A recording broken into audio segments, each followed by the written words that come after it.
Hello, everyone, and welcome back to the Red Path. It's a very special episode of the Skull Takers here for you today, and I'm interviewing the one and only Brian Doherty, now known as Mr. Chaos Worldwide, Mr. World Eater Worldwide for another year running. Is that 3 years in a row now that you're a top world leader? Definitely two, right? Was it a Uh, trifecta? ITC, this is two time. Hmm. WCW, this is three time. Yeah. And then So, John Chaos, this is first. John, first time as John Chaos. How does the throne feel up there? What's it like being king of the 8 points? I mean, it's bloody for sure. I know I received a lot of comments at this event. So we just got back from World Championships of Warhammer. Yeah, let's Um, preamble this a little bit better. Brian just got back from World Champs. Not we, not definitely not me. yeah, I'm washed. I should go to the Wash Championships of Warhammer. That's the different WCW. That's a narrative event. yeah. The grand But narrative yeah, has so openings. it's true. It's maybe my calling. Yeah, Brian's just back. He had a phenomenal performance at WCW again, going 7-1, finishing top world leader, which secured him top world leader for 2025 in the ITC season and top chaos player in the entire world, which is I mean, it's a phenomenal achievement, man. Like, you got to be stoked about that, right? I mean, yeah, it's cherry on top. I get my Codex codes, which is nice. And it's really like I put a lot of work this year into trying to button that down and make sure that I'm actively improving as a player.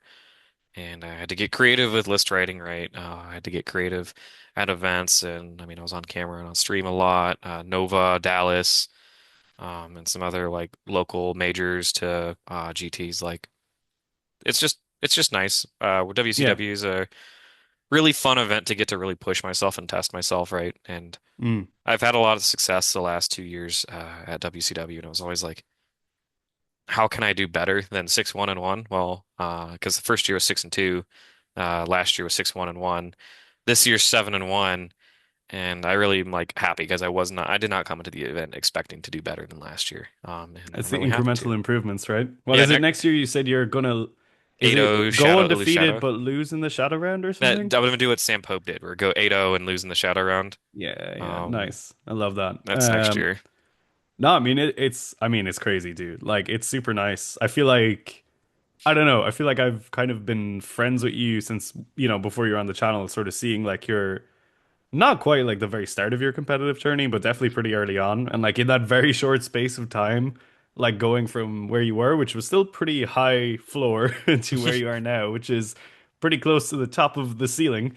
I mean, it's phenomenal, but I think this year in particular, multiple GT wins, like multiple super major top placings, like it's been a phenomenal run. Like Yeah. this season, I mean, I think it's undeniable that like your performance has just been stellar and consistent across the entire season. It's not like, you know, some world leader players who like win one event and then go like 2-3 or 2-1-2 at every event afterwards. Um, who, maybe it's like a fluke, but for you it's a lot more like Very, consistent. very, It's like, all right, cool. I mean, like you've hit more undefeated runs than probably 4-1s this year, right? it's about 50-50. Yeah, It's which about is 50-50. just insane. But I appreciate that, Dar. And like I said, I put a lot of hard work into it. But again, we're excited because I want to be able to break down this event again for you guys. And we're gonna get into it game by game, Yeah. and we don't want to make this like a crazy long video. I'm planning on doing a workshop where we actually work through all of my individual games in specific, but we're absolutely gonna hit the highlights here. Because like I said, this Yes. event Yeah, was for sure. good. This was, I'd say, the best WCW that they've GW's put on. Like it was the cleanest. Mm. Um, there Much weren't like you, GW are incrementally improving their event every year. true. I mean, it was definitely the cleanest one they've done because I mean, you can expect the first time they do it, it's going to have some hiccups and like timing Mm. issues and delays. But yeah, it was Yeah, good this year. awesome. And for those of you wondering about that workshop, that is going to be an exclusive for our Patreons. So, if you want to get more of that kind of stuff, like you can join our Patreon. You'll get all those kind of in-depth sort of Q&A workshops that Brian does on the Discord. So make sure if you do sign up to the Patreon to link your Discord, and all that good stuff. But let one of us know if you're having trouble with that. And I suppose it goes without saying, that we do want to give a massive shout out to the Patreons who definitely helps get Yes. Brian there, both mentally, financially, and physically. Yeah. We couldn't do it without your support. So And big shout out. I yeah, know a lot of you guys came out to say hi at the event too. Like, cheers. It was awesome. Putting a lot of names to faces there. But feed yeah. his ego. Oh, All come right. on. Without further ado, let's get into this event recap. So obviously we're talking 8 games here. We're not going to go through maybe everything in like massive depth. We're going to pull out the highlights of the games. But before we get into all the blow by blow action, let's just take a quick review of the list. Those of you who've been watching the channel, you probably already are quite aware of this list. But Brian, why don't you tell us um, why it was that you kind of ended up going with this list for the WCW, which is obviously a high pressure event where you kind of want to be bringing a list that maybe kind of covers all your bases. So run us through it and run us through your rationale for taking it. Yeah, so quick some background information for why I chose to seek this list, which is a list I've been working on for a while. I mean, up until this event, actually now, including this event, I am 17 and 1 with it, and the only loss is from WCW. The other two events was a GT win and a 5-0 at another GT. So I'm very confident in this list, and I think I've stated in the past that I think it's the best singles list for the GDLB format, and I will stand by that.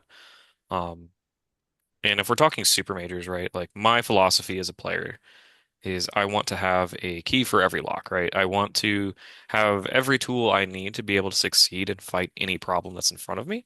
Even if my list isn't optimally tuned to have like the darkest greens ever, I would rather have straight yellows into everything.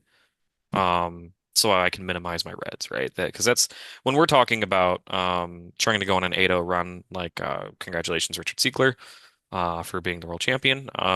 Really good guy. I can't really there's pretty much no one better that you could have be that person to be world champion. But if you're going to go on a run like that, you need to be prepared for a bad mission into a bad matchup, right? That is just going to happen at a super major. The odds that you just go 8 good matchups in a row and get to be world champion of the world, very low, right? That's just not going to happen. At GT, if you know your local meta, you can get away with that, right? So Yeah. for me, I knew that there was going to be always, especially GW, they like to do a little bit of everything. Their missions, they're like, we're going to have an open map on a shooty mission, and we're going to have a closed map on a melee mission, right? That's just going to happen, right? And I didn't want my run to get ended because I paired something like AdMech or Raven Guard on an open table, and I'm playing a 20-man squad of Berserkers, which day two, all the 20-man guys suffered, and we'll get into that. But Yeah. so Day two was layout too, right? yeah, and Shocking. we'll get into Shocking. that. Oh no, some of these missions were cursed. But where I'm going with this is I want my style of play and my style of list. I like to go MSU, small footprint, as wide as possible, so that if I get put on an open table, I can rely on the Demon Prince lone op to still score me points. I can rely on Forge Fiends to shut down firing angles, all of that stuff. So starting at the top of the list, we have the Demon Prince with Helm. Excuse me, got a little bit of a cough. Demon Prince with Helm. Um, we've talked ad nauseum on this channel about how much we love that guy. He may not be the hardest hitting unit, but him giving you 5 extra CP across the whole game, being -1 damage, being blown up, there's a lot of reasons to take this dude. He is still my all-star pick for GW terrain layouts, right? Because a lot of layouts are not very forgiving for melee armies. So being able to stand out in the open and still stand on an objective and still be safe and still score points while not relying solely on sticky on death is very important, right? We have Khorne. Don't need to go in depth there. We have the Juggernaut Lord with Favorite of Khorne. I really like this model.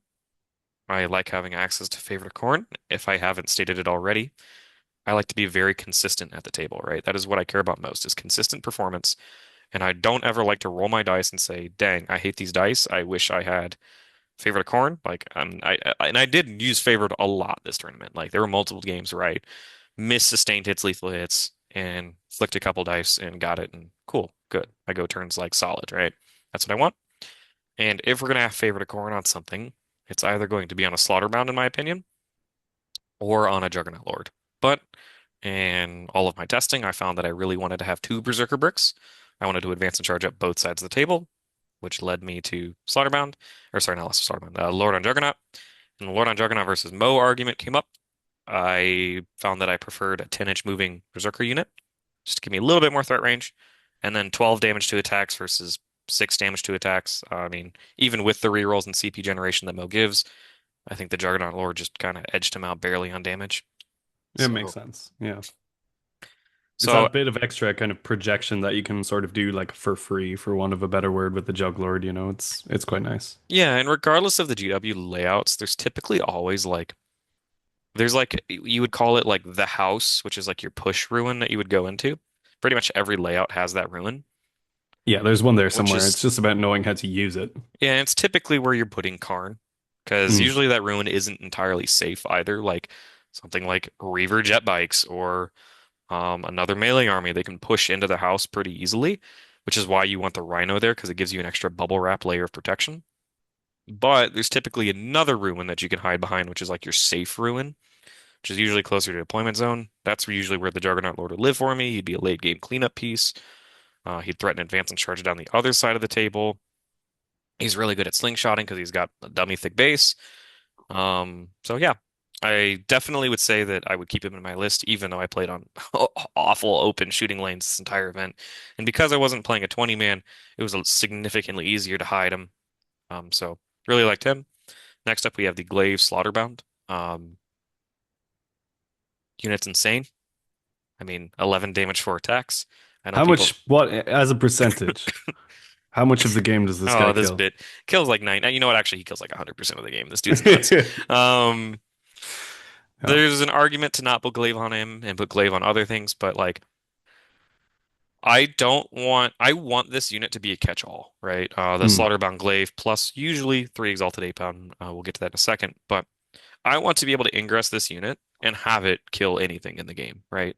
You And want like a zero variance. You just zero want variance. certainty with this thing. Yeah. You don't want it to come in and be like, right, this thing is about to either save my ass or like cripple the game for me. You don't Yep. want that option. You just want to be able to say, no, this thing is going to come in and save the day. Right. And also, like, I want it to kill anything, which if it's not a Mm. monster vehicle and it's infantry, specifically three wound infantry, Exalted plus Slaughterbound's gonna maybe bounce into that, right? Mm. Maybe that's not a profile like Custodians. Like, you're just going to bounce into that. You need the damage three or Deshra Terminators with access to -1 damage, right? Glaive needs to be on this dude so that you don't have to, you can actually just like toss him and forget, right? You want to be able to be like, Mm. yeah, that's a problem. I want it gone, right? You shouldn't have to think any harder than that. And that's what this unit offers you. So, those are HQs. After that, we have the 2x10 Berserker that I mentioned before, one with Karn, one with the Juggernaut Lord. We have 3x2 Chaos Spawn. I mean, they're good. I don't really need to talk more about Chaos Spawn. Two squads of Jackals. We have one regular 8 pound and one Exalted 8 pound, which seems a little weird. I have the points for more Exalted, but I wanted to have the +1 to hit. I wanted to have the Scout. I wanted to have 8 pound in the middle of the table instead of Exalted to go do some mid-game skirmishing, which they usually did. And then we have the two Fortunes. And then I think there's a Rhino sneaking in there too for Karn. So all in all, I think it's a 1995 point list. Mwah. It can play on dense terrain. It can play on light terrain. All you have to do is hide your Rhino. You take your Juggernaut Ward +10, stick it behind a wall. You're safe. And then everything else scouts to where it needs to stay safe. And you have a pretty small footprint. And then you have a lone out prince. So which it lets me live on crappy layouts like layout 2, right? Which is the Yeah. goal. And if you're on a dense layout, you can deploy very aggressively with it. And you can shove both Berserker bricks up the table. And now you have a very scary push turn, right? And that's what I'm Mm. trying to create. Yeah. It's a phenomenal tool block list. Like, I think you can give this to anyone who's like, cool, I want to try out my first tournament, want to run Berserker Warband. It's just like, cool, take this list. You have every tool that you need at your disposal. Um, I think it's really sort of feels like the culmination of kind of like a couple of months with the code. Well, I guess probably 6 months with the codex at this point, but just, play testing, iterations, all that kind of stuff. This feels like the pinnacle of where we need to be at to fight the game as it is right now. So yeah, amazing list. Why don't we pivot into the games themselves? So, do you want to give the people at home a bit of an idea for how this kind of worked because Worlds is a bit of a different format compared to your standard sort of GT or major. Yeah, so we don't know what the missions are coming into the event. All GW Opens are like that. You walk up and they hand you the packet and say, "Good luck, have fun, go play." That is what Mm. happens. So, which I actually kind of prefer. That's kind of a hot take. Some people hate that because that means that you can't tailor your list for the event, which is something that you just naturally want to do. But I think inversely, that's a good thing because that means that you have to be prepared to play on anything, which means you can't take stupid stuff, right? Mm.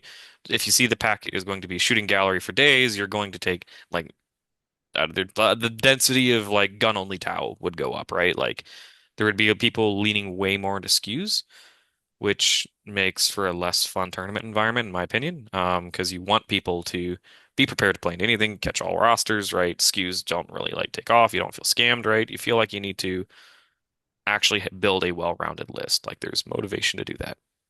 There's going to be more So, variance as well. In the general list, like you said, those skews aren't going to be as attractive because you just don't know what you're getting into. right. And like I said, at 8 round majors, specifically a GW Open, they don't like repeating missions. They will give you one of every type of mission. You are going to play on an open table. You are going to play on a dense table. And if you're Tau, you got to figure out how to do both. Or if you're World Leaders, you got to figure out how to do both, right? Which is why I made the decision I made for my list. So, getting into round one, which for people unfamiliar with the WCW process, they broke us down into 16 pods. We had to play 4 rounds of Warhammer and to a 16 or 32 man pod, roughly. It was like 24 to 32. And from there would usually be two undefeateds. And if the two undefeateds if it was two undefeateds, they'd have to play each other in a shadow round, and then you'd move on to the world bracket. If you lost the shadow round or you didn't go 4-0 in your world pod, you would get reseeded into a different pod of everybody that was at your record. So I finished 3-1, spoiler alert, coming out of my pod. So I got put in the 3-1 bracket. So I played against only other 3-1 players for the rest of the event. So it's really kind of a cool. It does feel kind of cool. It feels like you can do like everybody's doing betting in the I love various that discords. system. Yeah, it's super good. Like it just means that after the kind of like fuck around find out stage of the tournament that you're basically playing people of like what should theoretically be equal skill level from then on, you know? Yeah. So we get seated, we get out the gate, and you're also not. And how the world bracket works is you usually if you go to an event and you're playing on a team, you can't play against your teammates round one. WCW maintains that for the entirety of the first half of the tournament, where Americans can't play against Americans, Canadians can't play against Canadians unless it is unavoidable. Mm. Which my pod was very American heavy, and specifically at the top two, which meant that I was probably going to be playing against American to get out of the pod, which happened. So round one, I get paired into AdMech into Mate. Mate.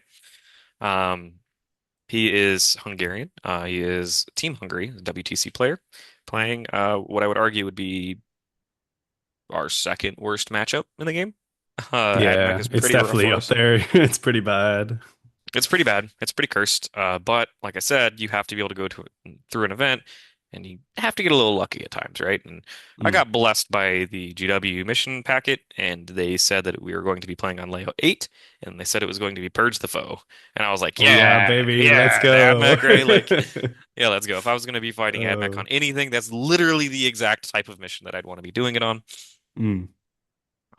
We had this one, Matei and I had a really good game. First of all, love you, dude. We traded jerseys actually at the end of this game, later in the event. Um, You better not have traded my jersey. What no, I the haven't. hell? You're gonna see This somebody guy else. just man in Hungary walking around with my name on his back. No, I didn't. I didn't. But um, the game was very lame.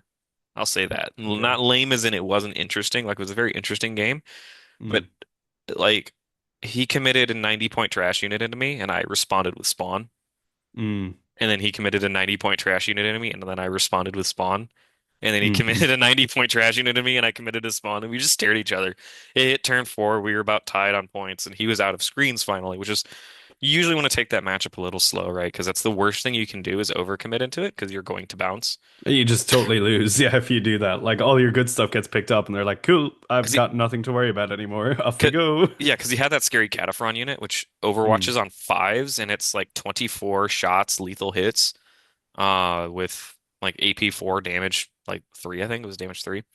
So like it will just send Berserker straight into the sun.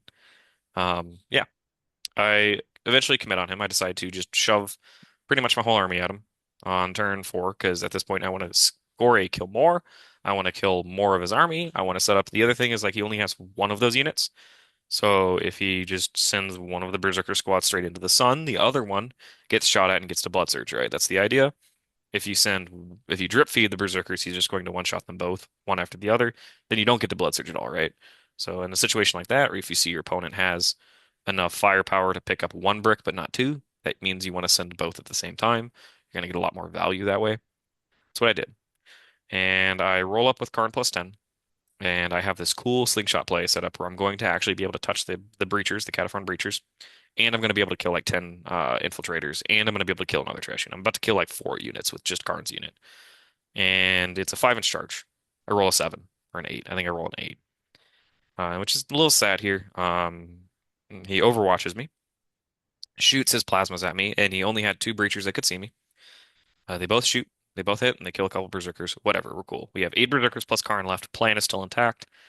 He goes to roll his hazardous, and he rolls a 1 and a 2. Pulls one of the breachers. The manipulus, which attaches, says that you can reroll hazardous checks.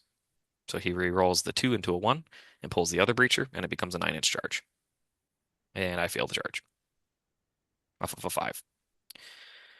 Which, upon further inspection with the judge, actually, your hazardous mortals kick in after the charge. So, what ended up happening is Karn should have made the charge legally, did not, which is feels bad. Wasn't Mate's fault, but I did have Karn plus 10 just standing in the open with a failed charge, and then they just got absolutely pasted in the next turn.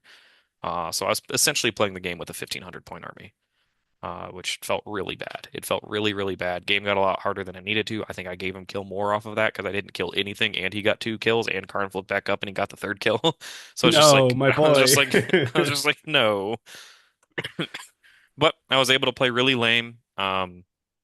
He got a little unlucky on secondaries. I got a little lucky on my secondaries. I ended up scratching the game out like an 82 to 77. I would say probably would not have been nearly that close had the judge ruling actually gone the way it should have. Like I said, it wasn't his fault. Matei and I had a great game, and we shared a few beers and caught up and laughed about it afterwards. Like it was a pretty funny moment, but definitely a little bit of a feels bad for me. But we ended up getting the game 82 to Oh, 77. jeez. The rules are right there in the app. You make the fucking app. Come It's on, fine. GW. Be It's better. But fine. yeah, it's fine. It's whatever. Anyway, a nice spooky one on a good mission and map at least. Yep. Um, Nervy start though, that's for sure. Yep. So what are we rolling into next? Game 2, we are playing into Imperial Knights, which is Hmm. I'm playing against his name was Mo. It's way longer than that if you look it up in BCP. He's from Thailand. His name's about 40 letters long. But nice dude, very quiet dude, and I really appreciated you, Mo, because we were trying to communicate back and forth. Like I said, English is the preferred language at WCW, but obviously some countries that is not even their second or even third language. So he actually like he like pulled up like a Pictionary graph for me of like, hey, was like, hey, does anything advance in charge? And he like flipped a page that said no advance in charge, and I was like, oh, nice. Like he just had that ready, like as a talking bit ready to go. And I was like, I is anything love it. advance and shoot? And he's like, he pointed at it, and he said for a strat, like advance and shoot, and I was like, nice. So Uh, we had a good game going back and forth. Like a lot of times I would just like clarify with my opponent beforehand. I was like, hey, we're gonna try to communicate as best we can. Let's just be nice to each other so that like I'm not gonna try to gotcha you. You're not gonna try to gotcha me. Let's just make sure we're being very transparent. And if you just have to start going no, no, no, no, no at the table because I'm walking into a reactive move that we couldn't communicate, let's just be nice. And that was like I never blood searched anybody the entire event really. It's how I want to play 40K anyways. But we're playing Layout 8 again. Linchpin into Imperial Knights. Now, I was in pod 16. And pod 16 means I'm in the back of the room. Because I'm in the back of the room and I'm playing on GW terrain, that means that they ran out of all of the good terrain. when they got to me because I was one of the last. I was actually playing on the last table in the room. That's not great for knights, is it, Brian? That means I got given orc terrain. Oh, nice. Let's go. It was all the orc terrain, which Yeah, yeah. is all sub 4 inches. Funnily Mm. enough, I remember there's an Emperor's Children player in the room that was popping off because he had Fulgrim, and he's like, "Yes, Fulgrim Oh, can you go could through finally do the walls." thing. GW ended up coming out and saying, "No, pretend it's 4 inches," but it didn't help because we couldn't accurately create terrain. Like we had to like imagine what the terrain was supposed to look like for a lot of the tables. Yeah, yeah. Just fine, but like, come on, let's have good terrain at this point, right? It's been 3 years. Like let's you, Mm. it's like it's almost like you own the terrain and you can just make more. Just make it Um, happen, yeah. just make more. Anyways, but because it's layout 8 and because he's doing armature spam, I was like, okay, bro, just so you know, literally any unit in my army one shots an armature besides spawn. I was like, literally anything. Um, I took the Slaughterbound and attached him to 3 regular 8-bound because I wanted to make sure that unit could one shot an armature. Hmm. Yeah. Because the Exalted will, and I wanted to make sure the 8-pound would. And I ended up tabling myself in this game quite hard. Mm. What it was is I just set up on my expansion, made it so he couldn't get to it, move blocked him every turn. I set on my home, scoring 8 points every turn. And every time he stuck an armature on his expansion objective, because he was scared to stick two together, because Khorne would go one shot one and the Tin Berserkers kill the other, right? Or the Slaughterbound would go in and kill one and then the 3 8-bound kill the other, right? He was really scared about that. I think I still had him attached to Exalted. I think I was debating it. Regardless, he was scared of getting like 3 for 1 on an armature trade, so he just kept putting one armature on his expansion. And every turn I would launch a tactical nuke at it. I don't care if I wasn't trading right. Right? I would go blow it up, stand on it, auto see it, make him answer it. There'd be another armature sitting on it, and we just repeat this cycle until it was linchpin. He scored 15 prime or 12 primary, and I had scored 32. So there was a 20-point difference in primary just from math. And then all I needed to do was not draw tragically on secondaries. And honestly, there's not much more to this game. That's pretty much how it went. I Yeah, eventually, Linchpin's a weird mission. it is, and I eventually did ingress and take his home from him. And he asked what he could do there. And I said, honestly, in that point, that's like one of the things that I try to coach is like, if you know you're in like a slow bleed losing situation, you kind of just have to ship it. And I was like Yeah, surprised he didn't just ship it into me. Like it probably would not have gone well for him, but it's the out. It's the only out there is. or you Is stand like, still and lose. Yeah. yeah, it's okay. Like you're slowly bleeding out. You recognize that that is happening. You know that like, all right, maybe I've got like a 10-15% chance of just like full send, it works. But like you're not going to win by not taking that chance, All right, you know? you can have a 90 to 80 point game and it was not close at all. Like you knew you were going to Mhm. lose the whole time. Or you can have a 50 to 100 point game and that actually could have been a very tight game because like there could have been like a go turn where like it's a coin flip of it like flips back to your favor, right? So, Yeah. that was my advice to him was actually look for his out there. But nope, that is it for day one. I ended up taking that game 92 to 67. Ballin'. Sweet. So shall we ramble on? Day two? Day two, which was hell on earth for world leader players. Like I said, you have to be prepared to play at anything. I went through the best missions I had in the packet, which was day one, which is not really where you want to see your best missions. No, no. You typically try to like stomach through day one on bad missions, and you want to see them towards the end. Mm. This one I played against your boy, Charles Gould. Oh, that was funny. Yeah, in the Ireland Discord, I was saying, "Ha, hope you don't pair Brian." Or I think I said something along the lines of like, I don't know, you better like not pair Brian or something, and then he just messaged back being like, "Yeah, that didn't work out." Well, Yeah, it was really love my good. boy Charles though. He's a lovely guy. He is, and I'm sad I missed him at Derek Doom. He said that was like he just randomly couldn't go to that one for something. So I actually would have Yeah, I bumped think into you're him at before. different ones. Yeah, yeah, yeah. I would have bumped into him beforehand, but he was wearing the Team Ireland jersey. Got to say hi to him. But he's playing Raven Guard on layout 2, which is layout 2 Crucible, which is longboard, and you can get shot straight down the table. Leia 2 Crucible. Yep, that's a Is thing. that even like a recommended pairing? Yep. That's fucked up. Layout 2 Hammer is also a thing, Dara, which was what the Well, next. Leia 2 Hammer I can understand a little bit more. But Leia 2 Crucible is that's pretty cursed. It was not good. And, well, Mm. the nice thing about layout 2 Crucible is if you're picturing the bottom of the map where there's that firing lane that goes all the way down, because there's the house, right? The house at the bottom. But Yeah. you can't get to the It's house. kind of hard to get into that house though. Yeah. If they go first, you just get shot down the lane. The issue is Yeah. DevSense only moved 4 inches, so he actually couldn't get more than a couple las cannons down that lane, Mm. which in that matchup you can actually really easily disrespect Raven Guard's shooting turn one if you know where the DevSense are, because that's their only long range shooting, and they only move 4 inches. They can't advance and shoot them because they're not Phobos. So that's what I did. Is I actually managed to deploy down there, get into the house pretty quick, and I had this like very annoying turn from it. It was Terraform, which I was like, oh Ew. buddy, you know what turn one was?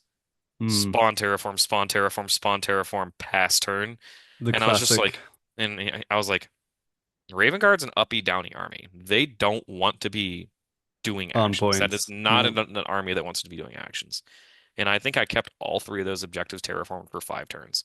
I was, It's just, man, when you have the capacity to like terraform two or three objectives in turn one, it's like actually just so oppressive because your opponent then has to put out 6 units to functionally flip those back in their favor because they got to clear whatever's on it and then which they got to do the action as well, which which like is just wasn't an not option. possible for Raven And Guard. and Yeah. for Raven Guard, the only things that they're wanting to be floating out there is they have a couple JPI, they have the combi lieutenant, and then they have the Mm. two giant Vanguard bricks, which they came out, they got eaten immediately by berserkers.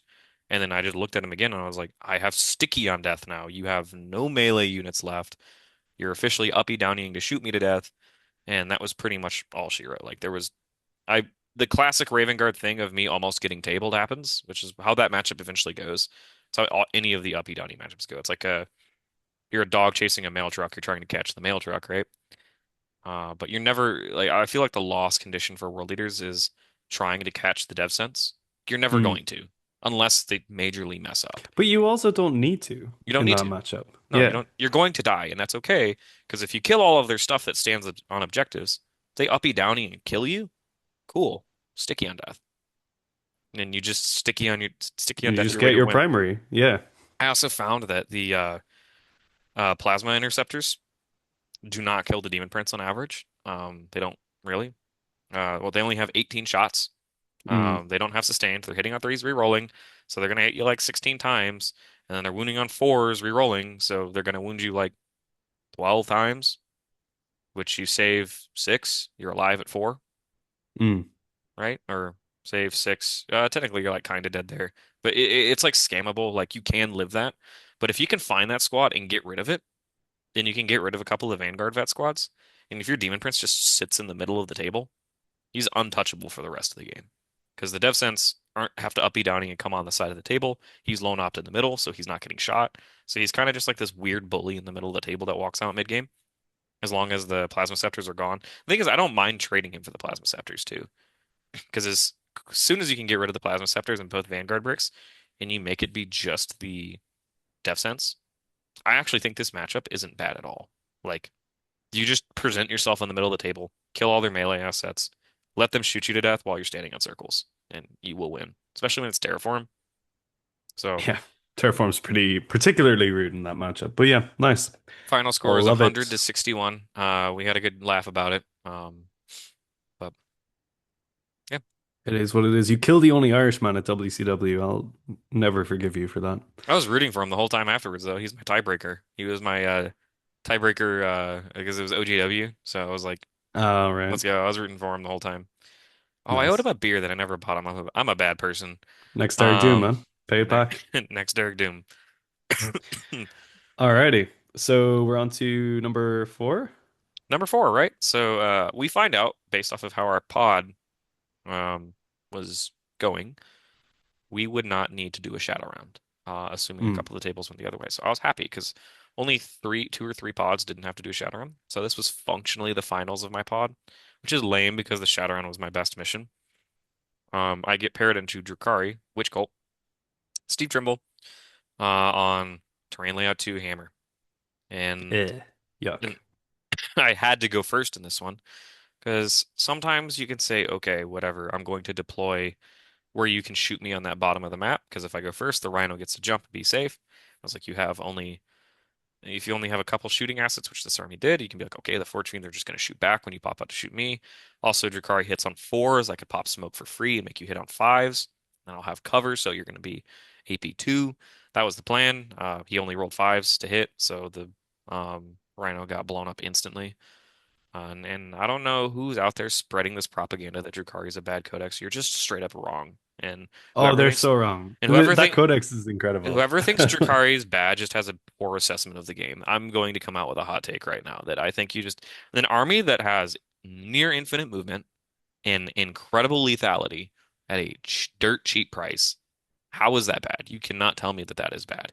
It may not Hmm. be up there with Raven Guard and AdMech. I'm not saying it's like that, but like there's major gaslighting going on right now about that book being It bad. has a killing power that is genuinely not dissimilar to World Eaters, with Oh, probably 50% speed added on. Obviously, there's a and bit more fifth fragility, but it and literally half the doesn't price. Yeah, matter. yeah, but anytime an elf player, like we've had this conversation, goes, yeah, but I'm T3. Yeah, shut up. No, I don't care. It And just like, doesn't just, matter. I don't care.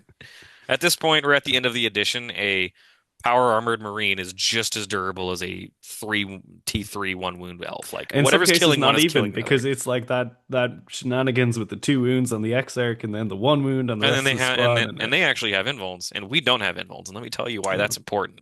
Uh, so Lilith plus 10 in that detachment can get to AP4 on all the sure witches. can.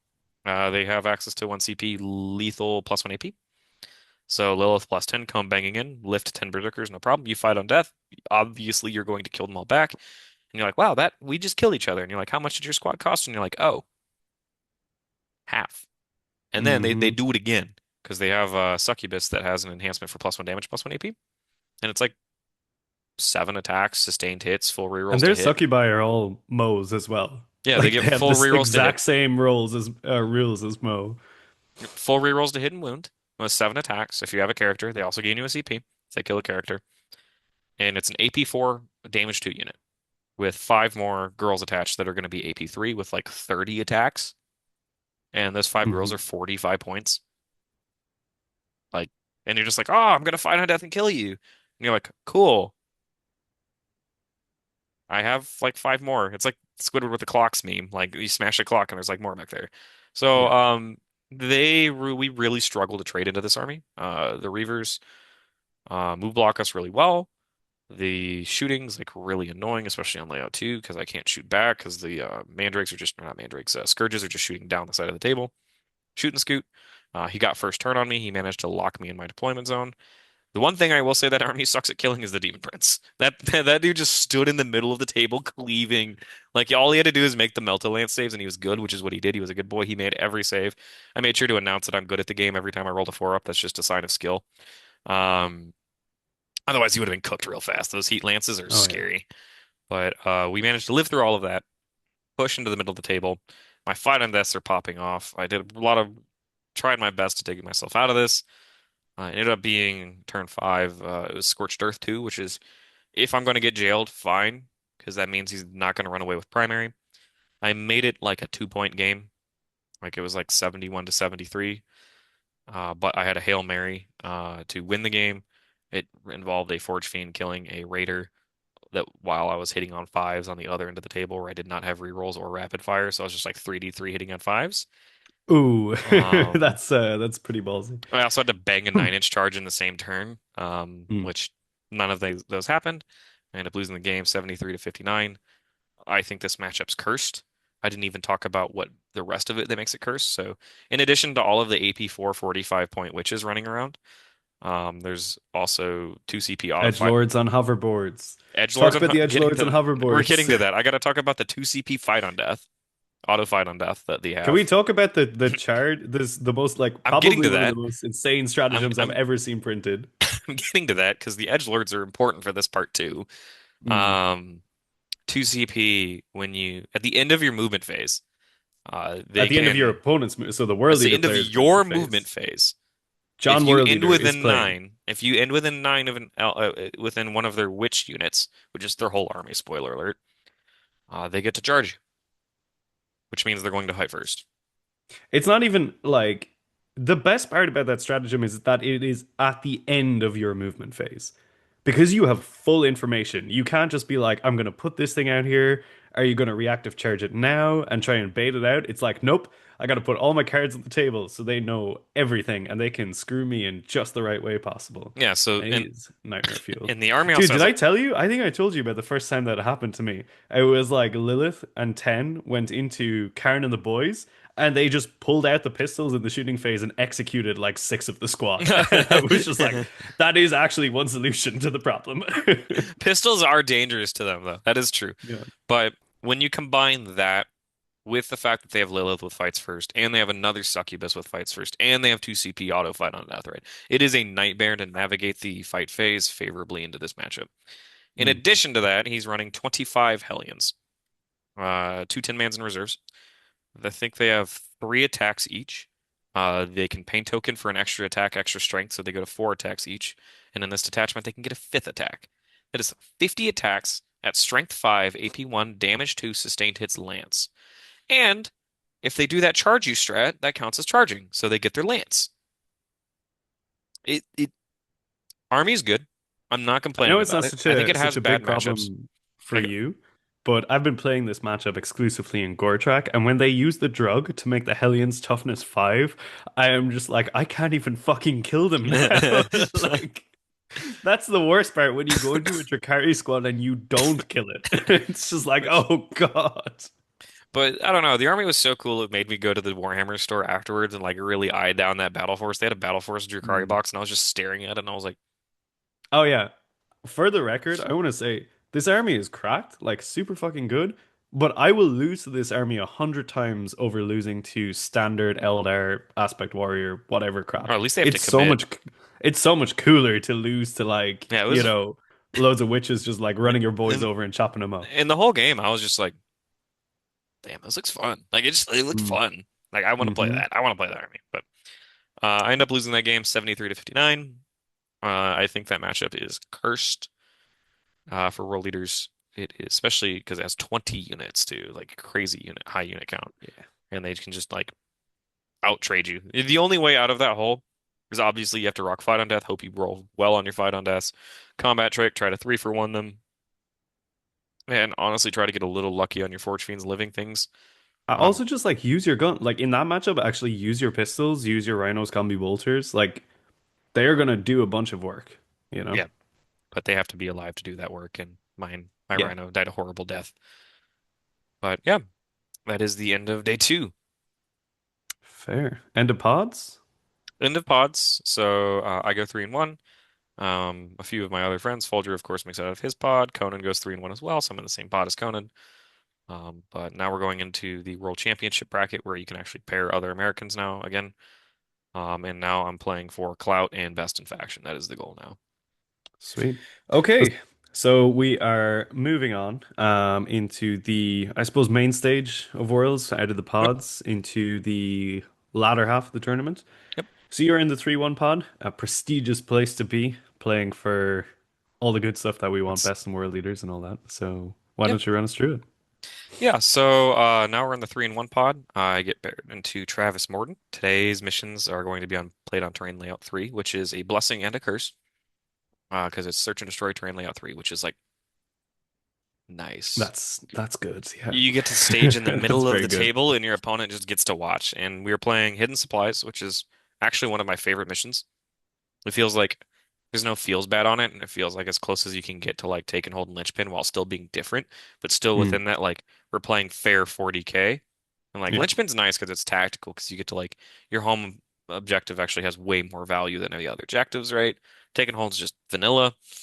Hidden supplies is just another way to play the game. And how do I hold more, right? And you don't really they feel bad. Like your opponent can't afford to play passive on hidden supplies either, right? So it's hidden supplies. I'm playing into Travis Morton on Grey Knights. Cool dude. Grey Knights is just really not it into World Leaders. I really think that matchup is quite good. They're going to have one push turn where the Crowbrick is going to come down and completely dismantle one unit. Like it's going to wipe one unit off the table. But then you're like, okay, here's the other 1,700 points of World Leaders, and then they just die. Right? He's running around with a bunch of 5-man strike squads, which don't do super well into Dev Wound Sustained Hit Chaos Spawn running around No. with plus one AP, right? So that's pretty much how the game went, is early game I went for a lot of cheeky trades. I also don't respect Grey Knight shooting really at all into Forge Fiends. Like the Forge Fiends just walked around the table and I was like, cool, you have two Razorbacks. Shoot two last cannons at a Forge Fiend. I don't care. Forge Fiend's going to shoot you back and kill you, right? Forge Fiend also overwatches really well into Grey Knights. It's like if Crow comes down anywhere near me, I'm going to overwatch him and I'm going to kill like 4 or 5 dudes, right? So the Forge Fiends walked around disrespecting him turn one. The spawn went out and found the first three squads of strikes they could and killed all of them with Dev Wound sustained hits and plus one AP where it mattered. After that, he had to push forward with the Crow Brick and two NDKs. Berserkers came out, cleaned up house. Crow still lived, lifted Khorne plus one. And at that point, he was tabled minus Crow, and I was like, cool. Same thing as Raven Guard. You get to go wherever you want and kill me. I'm going to be standing on the circle, slowly dying, and the math had just come back in the game wasn't there. Again, that's relatively quick game to describe it, but that is functionally what happened. I think that matchup's pretty good for us. The other thing is like the Slaughterbound plus three is like a looming dagger above their head at all times because Grey Knights actually can't screen really well. Like they don't No. want to, especially after the spawn go out and take all the strikes really early. So I was like, you better watch your P's and Q's with this Crowbrick, or it's going to just get Thanos snapped off the table, which is fine because instead, like it came down, the brick came down and like split attacks. The Slaughterbound flipped a Razor back over by himself, and the other three Exalted killed like 5 random Grey Knights, right? Just two for oneing, and that's fine. But like using that to like score 10 points of secondaries for like a Storm attempting, and then also two for one, right? That's what you want that squad to be doing in that matchup. So fairly smooth ride there, 88 to 50. Solid. Round Let's keep six. it rolling. Yeah. Yep, round six. This game was very special to me. This was a very cool thing for me as a player that kind of like got to show my journey as a player so far. And if you remember this name, Dara, I was playing against Yokul. Uh, Oh, no way. yep. Awesome. I did not know you played Yokul. That's sick. Do you know Yokul? I played him. I've also played him already. Yeah, I yeah. played him at my first WCW Yeah, way I back when, remember. and I think he was my round eight opponent. I was fighting to go 7-1 again at my first WCW, and I played against him. And this back then it was Brian's like second GT ever was WCW. And Yokel beat me, and it was a very close game. And I felt like that was my game to lose back then. Yokel's very nice, very like analytical, he's like very clean. He's one of the cleanest players you could ever play against the table. Very Yeah. vocal, very nice. He's very reasonable. I can't speak more highly of this player. He's like one of like the top echelon of who I would consider like what 40K should be played at. Like he plays to that level. Um, and this is my time to come back for my pound of flesh, basically. Like from all those years ago, like this is my turn to come back and like show you like how much I've gotten better at the game because I really respect him too. He's a very good WTC level player, and it just so happened that we happened to play on the most cursed GW mission known to man, which Hit is me with it. GW Layout 3 Sweeping Engagement, which is basically Dawn of War. Oh. I'm So visualizing in my head. How do you even deploy on that? supply drop. Oh, Jesus. It was awful. So. Oh, that's so disgusting. Why? Okay, sure. Sure, whatever. And everybody looked at this, and it was like literally Russian roulette. Take the gun, put a bullet in it, spin the trigger. Do you go first or second and pull the trigger? That is what it was. Yeah. And whoever was going second had an 80% chance to win that game. I don't know why GW still wants to run that mission. That is a horrible Oh, it's mission. got to be the worst mission in the entire I pack. would It's just rather like, play oh, Servo Skulls. did you go second? I'll mark you down for the fucking 15 extra points So, right now, you and know? we had that conversation ahead of time. So, what happens when you go first is you have to table your opponent. Cool. I go second. Sweet. Good start, right? But then I'm like, oh shit, because here he comes, He's gonna right? fucking bum rush me. What was he playing? Elder? Eldar, yep, Eldar here. Yeah. He's playing Aspectos. This is important for detail later because this game gets cursed real Okay. fast, which I haven't told you how cursed this gets. But he gets first turn and he jams me with Lycus plus 5, Wagon plus 10, the Wave Serpent, another Warp Spider squad, And he's shooting me with Azerman +5 on the other side of the table. Like he He act jams you with all that in turn in his top in of turn top of one. turn one. I get jammed by Damn. all of that. Damn. I respect that play, to be honest. Getting alpha struck by Eldar is a vibe.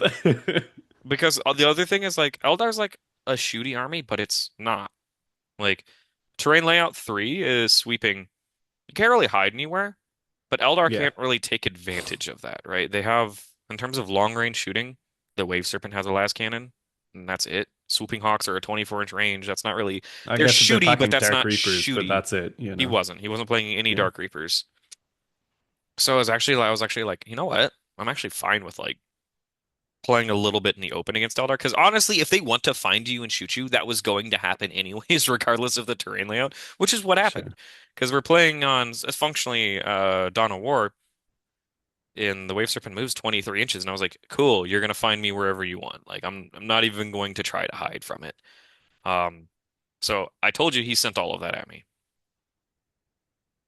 How much do I lose turn one, Dara? Oh man, it's gonna be something stupid like either you lost like tons of shit or you lost almost nothing. I'm guessing but you definitely lose a Rhino and the Xerxes side, I think. What did you put in the sky, first of all? We have three solo exalted in the sky, and I have the Okay. Slaughterbound. I have the Okay. Slaughterbound solo in So this matchup. I'm guessing you lose every single spawn. I think you lose a squad of Zerks and the Juglord, actually. I think you lose that squad. I think you might even lose the Demon Prince randomly. That's my guess. But what do you actually lose? I lose 10 Jackals and 2 Spawn. That's dumb. How do you only lose that? How Um, does that even happen? it happens because I try to coach some of the. I warn people, and it actually happened earlier when Fraser was playing against one of the Team USA Eldar guys. And I was like, you know how the Eldar player loses this matchup really easily? Is they overcommit Fuegan into the Demon Prince. Because you know what's going to inevitably happen? Because they won the Demon Prince on fives, by the way, re-rolling, but they're going to go fives into fives, which sometimes just doesn't behave. And he did that, and he handed the Demon Prince 5 saves, and I went pass 4, Hmm. and I took D6 plus 3 damage minus 1, and I was like, cool, I'm alive. And then he split fired, he put Fuegan into the 8 bound. He low rolled because he doesn't get to re-roll the hits and wounds. 8 bound make 2 5-up saves, and I'm just like, I'm intact. That is And pretty lucky. I think the Demon Prince should die there. I know it's fives and fives, Team but Prince lives at 2. Lives at 2. mm, And you know what? I actually think I was going to be fine in that situation with the Demon Prince, but the Demon Prince was definitely a cherry on top. mm, He pretty much bounced, but you have to play this aggressive on this mission. Like I said, you have no out other than tabling your yeah. opponent. He also had 15 Banshees in his army. I need to be clear that that was also behind all of Oh, this. it's so He nasty. had a 10 man and a 5 man with Jane's there, but we respond with our clapback. He gets back into his Wave Serpent, of course. He has waves of screens, but I have Pile and Consolidate 6, and Sustained hits up. The Juggernaut Lord comes ripping from across the table with like a 15-inch move. We get in there with Spawn, the Jug Lord +10, and squad this the 3 8 bound that lived. There were Jackals in that corner too that instantly got sent to the sun. By he overwatched with Lycus, and he started to roll, and I was like, no, we're good. I just picked them up and removed them from the table. Yeah, Um, quite fair. And then, so we get in there with 3 8 bound, another squad of Spawn, the Jugglord +10, and we just clean up. Lycus +5 dead, 5 more Warp Spiders dead, 5 Rangers dead. Slaughterman runs off solo and finds 5 Void Reavers and kills them. Because I wanted to go put the 5 Void, or I wanted to go put the Slaughterbound on the middle objective, which is where he had his Void, he drew area denial.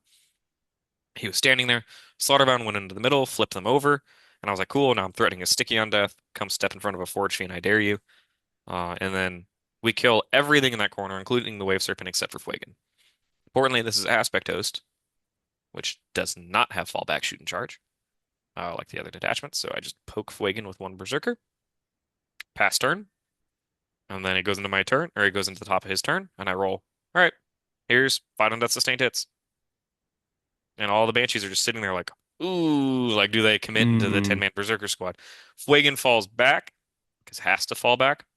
He doesn't get to fall back very far, and he ends up screening my entire deployment zone on that side of the table with Fuegan. That was just his plan, was to screen at top of two. If you walked over, you'd see Fuegan not shooting me and stretched out across my entire deployment zone. What a king. So, and then the Banshees ran off into a different corner of the map. He's like, okay, we just need to like say that side of the table's gone. Fuegan's gone, or we're not even going to try because his loss condition is charging the Berserkers, killing like six because I'm the -1 damage. And then they fight on death, and he just loses from there. So he just decides to consolidate on the other side of the table and just concede that side of the table to me. So half the Eldar army's gone, and I've still only really lost, I think at this point, 20 Jackals, a couple squads of Spawn, and then the Slaughterbound. And Fuegan's just not on the table, and all 20 Berserkers are still intact. And then from there, there's not much. Like, we go back and forth, but the game was already pretty much decided at that point. Hmm. The Banshees never charged me, and they never got to fight first. They all died from Pile and Consolidate 6, like standing 6.1 away and consolidating in tricks. Or I think they did technically get to fights first because I like found the Tin Man, like pinned it with a spawn. So it had to fight first into the spawn, and then I piled in six into it, so he couldn't heroic. But regardless there, it was really fun to get to play Yokul again. It was a really fun game. Felt kind of scammy at the beginning, but I vastly prefer playing against Aspect Host over Warhost because if you touch Fuegan, like they're done. They're just done. Yeah. Ah, it's an awesome one. What a nice full circle kind of story, you know? Yeah, we were Um we were laughing the whole time. Like he was a pleasure to yeah. play against. He's easily like one of my favorite people that I've ever played against before. He's just a great guy. And I have to agree. Yeah. Um, Awesome. Phenomenal. I love to see and it. thanks for sticking around, guys, so far. I know this is a bit of a marathon, but Yeah.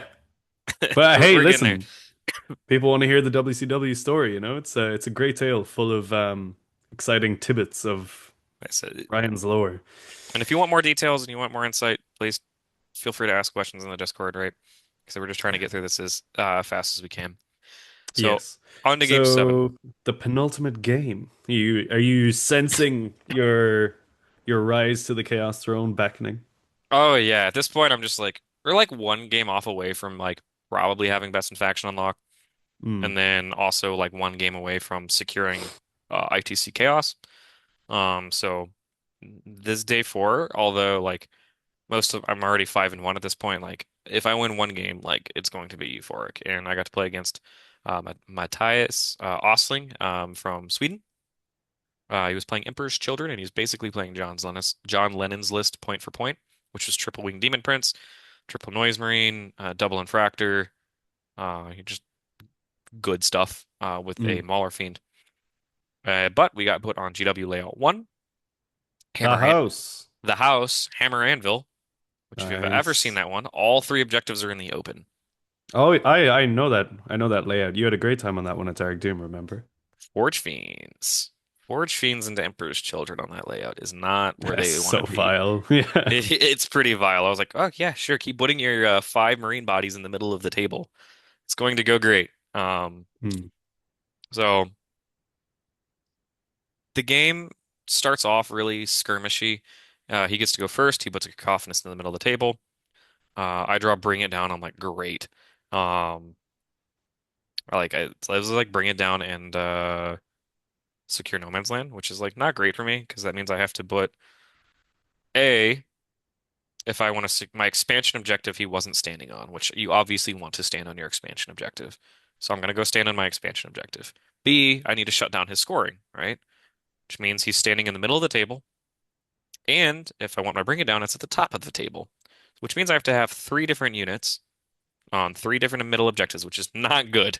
Into Emperor's Children, that is not good, right? That means that you're giving them their triple Three coterie, which pledge they points. Yeah. three pledge points. And I was like, but I could not justify in my head letting him score a 15. Like it's just not worth it. And the one thing I had going for me is he wasn't going to get his pledge points until the top of turn three, right? Because this is his.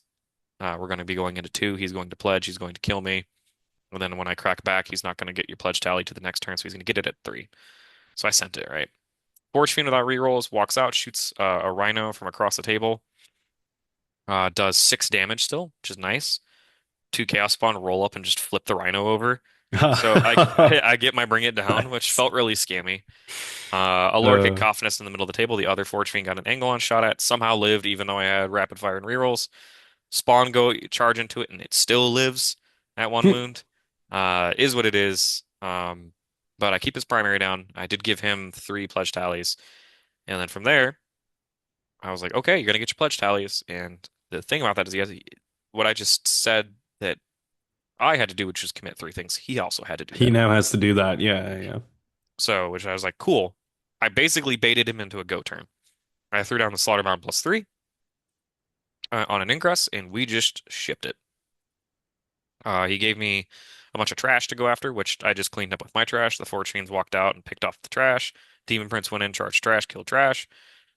At that point, we killed an Infractor +5. We killed like a few other like the Cacophonous that was running around, whatnot. But the Slaughterbound +3 found a Demon Prince and just took it and beat it into the dirt. I was like, I don't care that you're -1 damage. Here's like Slaughterbound still did like 15 damage to him. The Khorne Brick managed to get into another Demon Prince, killed 2 Demon Princes. This is important. I wrapped his other Rhino, which unfortunately I did accidentally kill his Rhino. Spawn high rolled it because in order to wrap it, I had to charge it with Spawn, and it was Spawn plus the Exalted Ape Hound. The Exalted Ape Hound already swung. One Exalted +2 Spawn killed the Rhino, which I was actively trying to prevent, but it happened. So we got to spell out, which is unfortunate for me.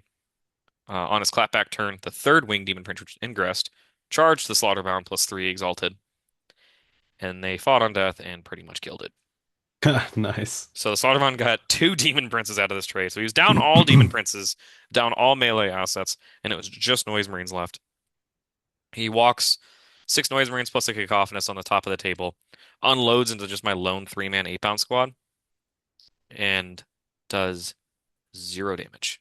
This is Oh, reroll, balling. Let's reroll, go. reroll ones to hit, reroll ones to wound with a Cacophonous attached. This Noise Marine squad does 0 damage. Don't And see he that every day. and he looked at me and said, "I'm done." And I was like, Yeah. this was like around the time that the Slaughterbound fought on death too, and I was like, "I'm sorry, man." I was actually like, I walked over to the table and gave him a hug. But the Juggernaut Lord +10 did nothing the whole game. They were just like sitting there waiting for a job. But Never came up. Khorne and the Slaughterbound had it covered apparently. Khorne also It's fucked when you have those games, where you look at the end and you're like, oh, you guys like didn't even get involved. it was like Khorne fought on death. Like the Khorne squad ran out, charged, and killed a Demon Prince. Noise Marines opened up into Khorne. Khorne died, flipped back up. He charged Khorne with an Infractor +5. Khorne fought on death and killed everybody. And I was just like, everything was going my way, nothing was going his way. Score ended up being 97-50. It was still a fun game though. But at that point now we're 6-1. We've achieved the goal of like that is my head goal was to go 6-2 at this event, so we've achieved that already. And now we have But now you got greedy. You want the 7 and 1, right? now we need more. Yeah. So final So, game, really cool pairing. This is into Brené Julien from France playing Rubric K Phalanx. oh, sick. Don't see that every day. 50 Rubric Marines. It Nice. was 50 Rubrics, and that was like the list. It had like Doesn't this have that? Isn't this the detachment where like if you're damage one, they it get can armor like contempt. reduce your yeah, yeah. Yeah, which is like Ugh. oh, and all of the rubrics had exalted sorcerers attached, which give them a 4 pinball, Yeah, yeah. which is actually kind of scary. Um, the unfortunate thing for him though is Forge Fiends just don't care. I mean, like This is true. Yeah, they Forge do, but Fiends are they don't. goaded in that. Yeah, because a Forge Fiend's going to pick up 6 dudes, and they can full activate back plus a Doom Bolt and maybe kill a Forge Fiend, maybe. Because they're 50-50 on bolters versus flamers. The one scary thing about this attachment is it has access to advance and shoot. So they can go move 6, or they can go disembark, move Move, 6, advance, double advance, move. double move, and they can rocket into you, which I messed up and gave him a little bit of opening into the house because we're still playing layout 1. We're also playing Scorched Earth, and he was able to he strat reserved a Rhino, and I let him bring the Rhino in off of reserves, and the boys get out, and they can see into the house. They completely unload into the house. They blow up Karn's Rhino. They pretty much shot exclusively into Karn's Rhino. Khorne was then forced to disembark into the ruin, which there were 10 Rubric Flamers waiting for him. No, barbecued Karen on the menu. Oh, that's Mm, disgusting. But the only way he could set that up was he had to force Khorne to get out right, but I could either get out Mm. to like the left or the right of the Rhino, Yeah. and I could hide from either firing lane. So we had to expose 10 more Berserk or 10 more rubrics on one side and 10 rubrics on the other side. So we had to expose 30 rubrics to me, um, which was not good for him either because he shoots and basically only kills the Rhino and he kills 8 of the 10 Berserkers. And Karn's still intact with the 2 Eviscerators. And I was like, okay, it's go time. The Exalted +3 Ingress next to 1 tin brick. Karn +2. I bait an Overwatch out. Demon. I moved slowly one at a time with everything other than Karn. I moved the Demon Prince out. He Overwatched it, did no damage, and I was like, cool. Gamer mode. Activate. Hat goes backwards. Karn rolls Advance and Charge, runs up to a 10-man brick.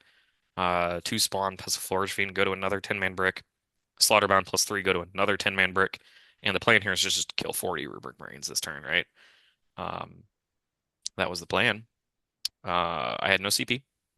And the Slaughterbound fails a Snake Eyes charge. He needed a 3, rolled a 2. So we don't kill those rubrics. In fact, the 3 Exalted are just standing there like it was just really awkward. That tilted me. The other brick got charged by a Demon Prince, 3 8-bound and 2 spawn. That one got pasted. That one was gone. Demon Prince manages to tag that rubric marine brick that I told you the Slaughterbound failed into. Karn +2 Eviscerators, which is like, what, 9 damage 3 attacks, rerolling ones to hit and wound, wounding on 2s, with 8 more attacks that are damage 2, rerolling ones to hit, and then reroll ones to wound, wounding on 2s. With sustained hits, kills 1 rubric marine. Ballin'. Ballin'. But the spawn roll 22 attacks On and the other, kill 10 rubric marines. why the fuck not? Like, And then Karn's just like, bruh, just like, come on. So, we still killed like 30 rubrics in that turn, which was like mm. enough. Pushed me over the edge. At that point, I pretty much get everything in front of me picked up. The Juggernaut Lord +10 are there to come out to clean up, and the 2 Forge Fiends just get to activate every turn after turn after turn after turn. Eventually push my way into a comfortable win, 93 to 48. The Slaughterbound, I wanted to spike him on the floor, but it is what it is. Um, He was after a tough game against the EC, the man he was was tired. tired. He was tired. Yeah. He was like, "Don't tell me what to do." Yeah, fuck you, Boy. Brian. I'm best in chaos. But nope, that's the end of it. We finished 7-1. Julian gave me some cheese from his country. That was his gift to me. So Oh, that's pretty nice. it was nice. I didn't know you could Gotta get. love I that. didn't think Border Customs would let that one come over, but I was Not like, sure. Yeah. I don't know if I should have the. I don't know if I should have that cheese. I'm not sure if we Um, should own that cheese. Yeah. but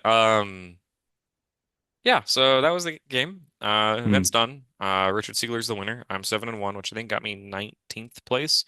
And if you guys go check the mission or check the event, the placings are really weird because they locked everyone to their pods and Hmm. placings reset after you got into your pod, right?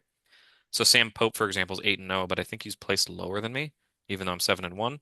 That's because technically he got pushed, he lost Shadow Round, so he got pushed into the 3-1 pod. And whatever he got in that 3-1 pod doesn't matter anymore. It only cares about your record in day two, or sorry, the Yeah. second half of the tournament, which he went 4-0, I went 4-0. That's all that the It's like two event cared tournaments about. stapled together, basically. Correct, correct. It's two Yeah, yeah. tournaments stapled together. So you got to basically look at their last 4 games if you want to see where final placings were. It's also why you see some people that are 6-2 that are way at the bottom of the rankings because they still stacked the pods on top of each other, where the Hmm. 2-2 players could never pass the 3-1 players. If that makes sense.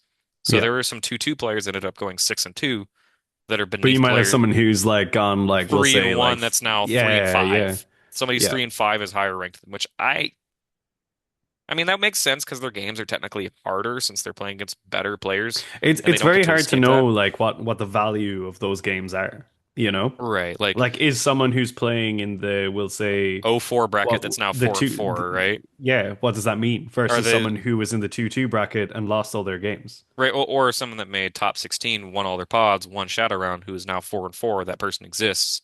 Are Hmm. they at the same level as the person who went 0 and 4 and then submarined back to 4 and 4, right? Probably not the same level, right? It's going to So be impossible to work out a perfect matrix for that, but no, I do it's like the system of like after the pod stage, you are broken up into these individual brackets. It does feel nice. It's like self-contained, you know? yeah, which I won my bracket, which was really nice. because I went undefeated in the second stage. So I was considered a bracket winner. I think there were a few undefeated. So they basically All they right, Brian, we get it. You won no, everything, all well, right? Sam Pope You're did so too. good. Shush. But yeah, topped it all off. Had a reward ceremony. Best in faction, ITC best in faction, and then also cherry on top. We had best chaos player of the year. It's cool because now do they do like the ITC awards there? They do, but they don't. They didn't Hmm. want the award ceremony to be 5 years long because it was going to Yeah, that be. would be quite lengthy. Yeah, yeah. Because then they had to run through the event award ceremony, and then they'd have to do the ITC ceremony. So instead, they just said, "All right, Folger, you won ITC. Everybody else will mail it to you," and that was all they Yeah, did.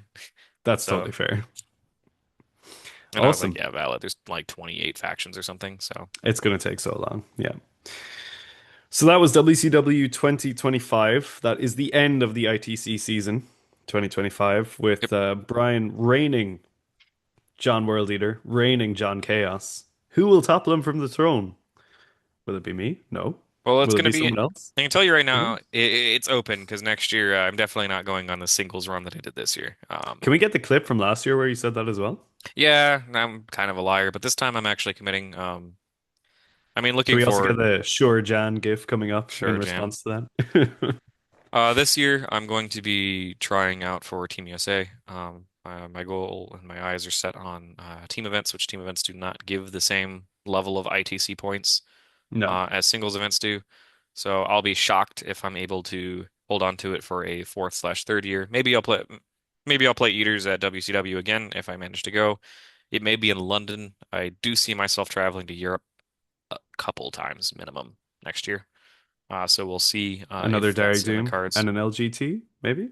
Well, I'm talking if it's WTC and then Pyra, and then maybe some other event and probably LGT or maybe WCW is the event I come over for instead of LGT. We'll have to see. All right.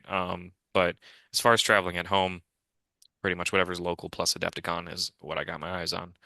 So, And if you want to ship Brian to different parts of the world to play Warhammer, you can join our Patreon, I'll come say where hi to you we, eventually. yeah, if you pledge enough bit of money, maybe we'll fly Brian to your country. But yeah, it's cool, man. I think it's going to be an exciting year to see. Obviously, getting into the maybe WTC tryout side of things. My dog has just arrived in the room as well to say congratulations to you. So, Oh, thank you. Yeah, like um, I'm still improving as a player. Like there's still stuff I need to learn. There's still oh mistakes I yeah, was making. Like 100%. there's stuff that I need to do better. You've got a And lot of work to do. yeah, my bad. But It's going to take a while to get to my kind of Zen state, but you'll get there someday. you should do the grand narrative, Dara. Oh yeah, you'd actually probably have a blast there. Oh man, I don't fucking know what I'm gonna do next year. I need to like try like the old world or something, something that's like not taken too competitively seriously, so I can just go in and like stomp some people. I don't Oh, is know. that where we're at now? Yeah, that's where we're at Trying now, to but we can ruin other talk anyway. communities. Yeah, look, this is about you, not me. Let's not make it about me, please. But all right, everybody, thanks for sticking around. I know this has been a bit of a longer one, but that's an 8 round tournament, biggest tournament. No, I won't. It's not the biggest tournament of the year, but it's the tournament with the most weight of the year. Mm, yeah, So it's got a lot of prestige. Yeah, look. I think it's awesome, man. It's so cool to see you do it back to back.